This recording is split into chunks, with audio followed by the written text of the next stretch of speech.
how would the General David Mohoz that I think I know fairly make reference to the fact that some of these victims were part of an illegal parade, and therefore their treatment seemed like an act of reprisal, revenge, and retribution, which has no space in the laws of the land.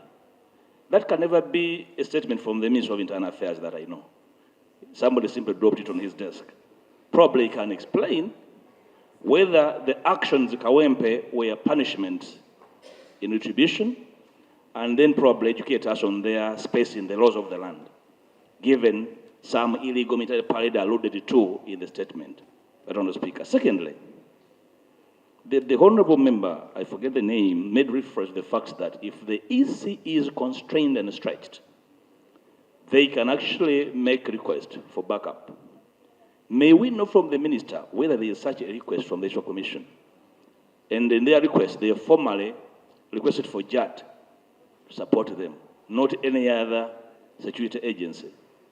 And explain to us the nature of stress that compelled them to make that request. 3, the people involved in the videos and on the ground are all hooded.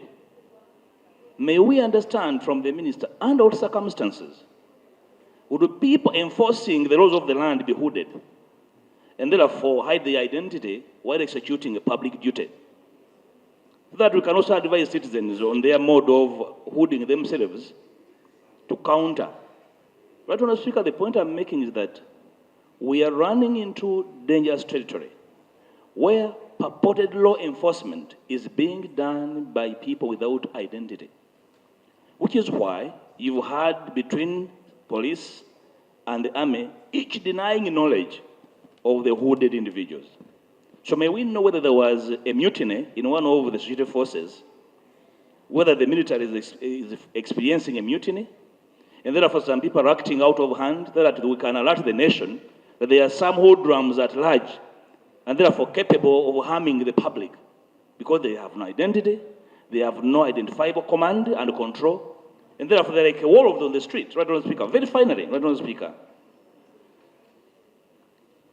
the Honourable Bashisha, a very, very honourable lady, with pain, made allusion to the fact that she had that experience in her territory during the last election, and that the 3 people, the victims, were not even involved